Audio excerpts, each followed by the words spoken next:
Celebramos la Eucaristía y es lunes en la semana 30 del tiempo ordinario.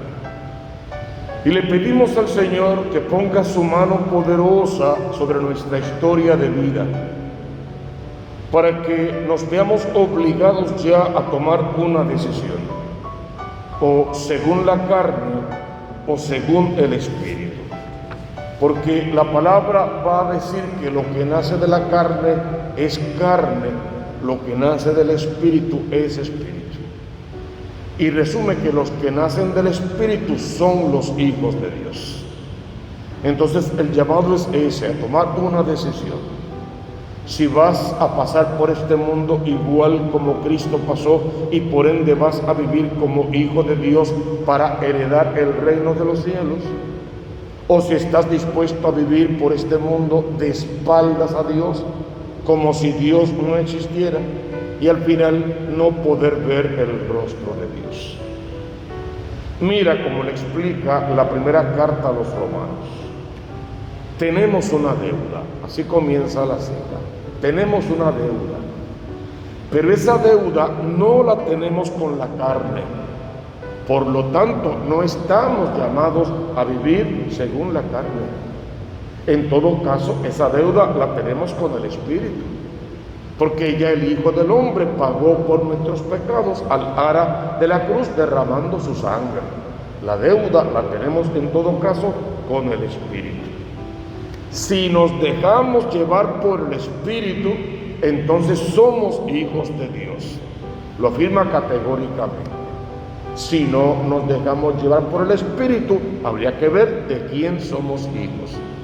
Y si hay dos opciones, o Dios o el demonio, pues la conclusión salta a la vista. Nosotros no hemos recibido un espíritu de esclavitud. O sea, no es para andar encorvados por la vida. Esa no es la idea.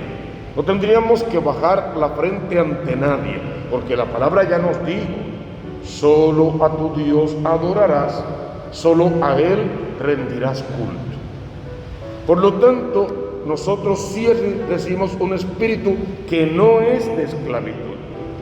Hemos recibido un espíritu de hijos de adopción. Sí, de adopción, de herederos, es la idea. Y ese espíritu de adopción me invita, me permite llamar a Dios Abba, papá, papito. Y si hijo de Dios, llamándolo papá, hermano de Cristo, mi hermano mayor, lavado en su sangre, y otra vez, heredero del reino. ¿Quién da testimonio de mí? Ese espíritu. Por lo tanto, tengo que pedirle a ese espíritu todos los días que no me permita llamarme engaño, que no me permita hacerme sabotaje, que no me justifique donde no hay justificación, que llame todas las cosas por su nombre, que reconozca yo ante mí mismo que he pecado contra Dios, contra el otro, contra mí mismo, contra el mundo creado, que pueda presentar un verdadero arrepentimiento, pero verdadero, con verdadero dolor de corazón, un verdadero propósito de cambio, de enmienda, de cambiar mi conducta pecaminosa por una conducta en vida, en santidad. El Espíritu mismo es el que da testimonio. Por lo tanto, pidámosle al Espíritu Santo en esta hora santa que nos cubra con su poder y con sus 7 dones, que nos levante de no importa cuál sea nuestra enfermedad o nuestro mal, que nos devuelva nuestra dignidad de hijos amados de Dios y nos permita vivir todo este día y toda nuestra vida en santidad, porque con ese mismo Espíritu es que vamos a ser glorificados en Cristo. Claro, porque somos coherederos con Cristo, de modo que si sufrimos las penurias de este mundo con Cristo y en el nombre de Cristo y por la salvación de las almas, en ese mismo Cristo seremos glorificados.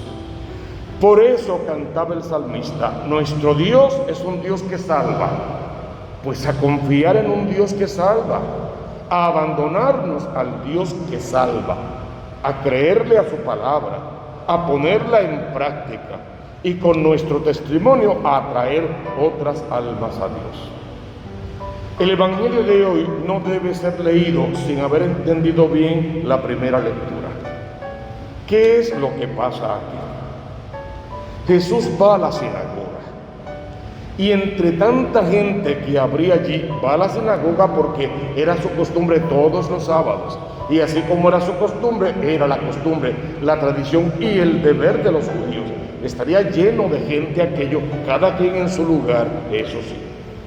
Y entre toda esa gente que había allí, Jesús se fija en una mujer triplemente insignificante, en la que nadie se hubiese fijado, a no ser para empujarla y que se salga del medio, para insultarla con palabras soeces o esos nombres que le ponemos a la gente que tienen alguna limitación física o algo por el estilo. Pero él se fijó en aquella mujer.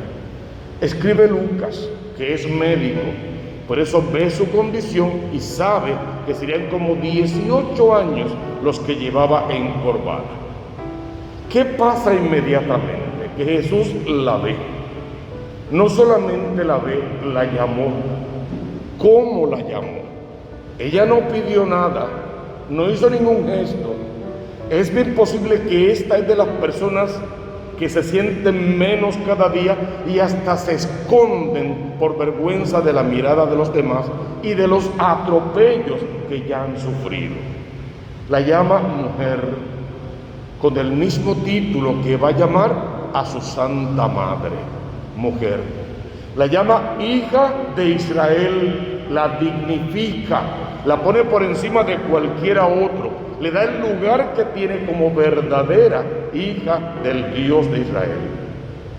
La llamó y simplemente le dijo, después de imponerle las manos, mujer, quedas libre de tu enfermedad. Le impuso las manos y enseguida se puso derecha. Es la mirada de Jesús, mirada compasiva. Es la palabra de Jesús, tajante como espada de doble filo. Es la imposición de manos de Jesús, que es el signo sanador de la iglesia. Y es la fe de aquella pobre y humilde mujer que al sentirse por Jesús dignificada, al recuperar su ser frente a Jesús, se atreve a ponerse derecha, se atreve a ponerse de pie. Pero fíjate que esta mujer que se levantó es un prototipo, es un signo de todos los que andamos encorvados por el pecado, de todos los que andamos encorvados por algún prejuicio de la sociedad, por alguna ley mal implantada y por los abusos de esta cultura y sociedad en la que vivimos, que pone a unos por encima de otros. Desde ahí podemos ver a Jesús enderezando el camino de la mujer, buscándole un lugar de primacía dentro de la iglesia, haciéndole que sea persona desde siempre, no colocándola por debajo absolutamente de nadie. Pero es interesante que la mujer que se pone derecha y tiene éxito es la mujer que se pone derecha de la mano de Dios, siguiendo a Jesús, creyendo en su palabra y dejando que su vida sea guiada por el Evangelio y no por sus propios prejuicios. Porque cuando nos ponemos derechos desde la venganza, el rencor, el prejuicio, el odio, el desquite, cuando logramos enderezarnos y sentirnos por encima de los demás, entonces empezamos a tratar a los demás peor de lo que nos trataron a nosotros.